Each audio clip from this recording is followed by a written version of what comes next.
ఇక చేసినాం అంటారు. చేసిండ్రు, ఏం చేసిండ్రు? వీళ్ళు వచ్చిన ఏడాది అద్దంలో ఖమ్మంలో పెద్దవా కొట్టుకుపోయింది, పాలమూరు ఎత్తిపోతల పథకంలో వట్టెం పంప్ హౌస్ మునిగిపోయింది, ఎస్ఎల్బీసీ కుప్పగూలిపోయింది, ఎస్ఎల్బీసీ టనల్ కుప్పగూలిపోయింది. మీకు ఒక ఇంపార్టెంట్ పాయింట్ చెప్పాలి. ఇప్పుడు మేము ఇంత పొడిగిచ్చినాం, మాది ఇంత గొప్ప తెలివి, మేము ఇంత చేసి పడగొట్టినాం, ఎస్ఎల్బీసీ ఇంత గొప్ప గట్టినాం, మేము ఏదో బీఆర్ఎస్ ప్రభుత్వం పట్టించుకోలేదు అన్నారు. అది కూడా అవాస్తవం. మన హయాంలో కూడా ఆ ప్రాజెక్టును దాదాపు 10.5 కిలోమీటర్లు తవ్వాం. చాలా ప్రయత్నం చేశాం. ఆ రోజు కేసీఆర్ గారి అసెంబ్లీ ప్రజెంటేషన్ లోనే చెప్పిండ్రు, ఈ ప్రాజెక్టును ఇరికించిండ్రు, ఈ ప్రాజెక్టును ఎడగాకుండా చేసిండ్రు అని ఆ రోజే కేసీఆర్ గారు చెప్పారు. ఇవాళ ఏమైంది? ఏమేమి ఏడాదిలో తగ్గిపారేస్తాం. బీఆర్ఎస్ నిర్లక్ష్యం చేసింది. ఇక మేము బీక్తం పడగొట్టమని మాట్లాడిండు కోమటిరెడ్డి వెంకటరెడ్డి. ఏమైంది?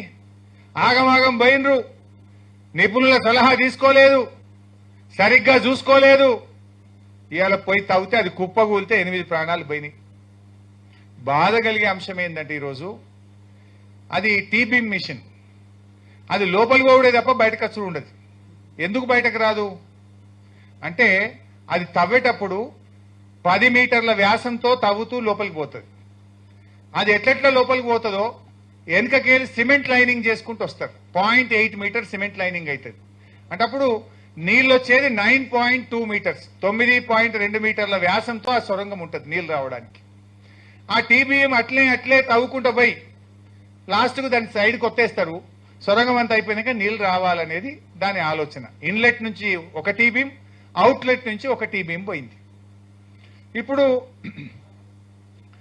ఆ ఇన్లెట్ టీబీఎం ఏమో నడుస్తా ఉంది, దాని బేరింగ్ పోయింది, ఏదో వస్తుంది చేస్తుంది అన్నారు. ఇప్పుడు మొన్న కూలింది ఏంటిది? అవుట్లెట్ టీబీఎం కూలింది. ఇప్పుడు ఆ టీబీఎం ఖతం అయిపోయింది. ఆ టీబీఎం ఏమైంది? కూలి పనికి రాకుండా అయిపోయింది. ఇప్పుడు పరిస్థితి ఏంటంటే అది బయటకు రాదు, ముంగటికి పోదు. బయటకు ఎందుకు రాదు?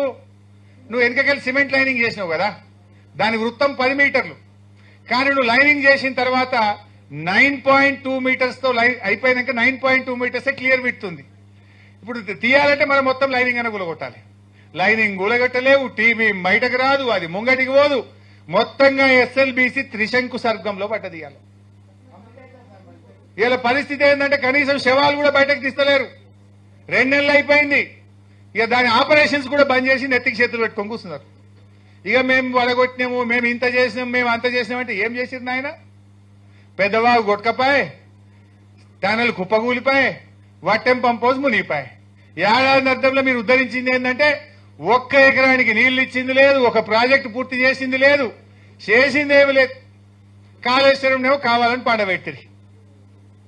ఇంతకు మించిన ఉద్దారకేమైనా ఉన్నదా మీరు చేసింది?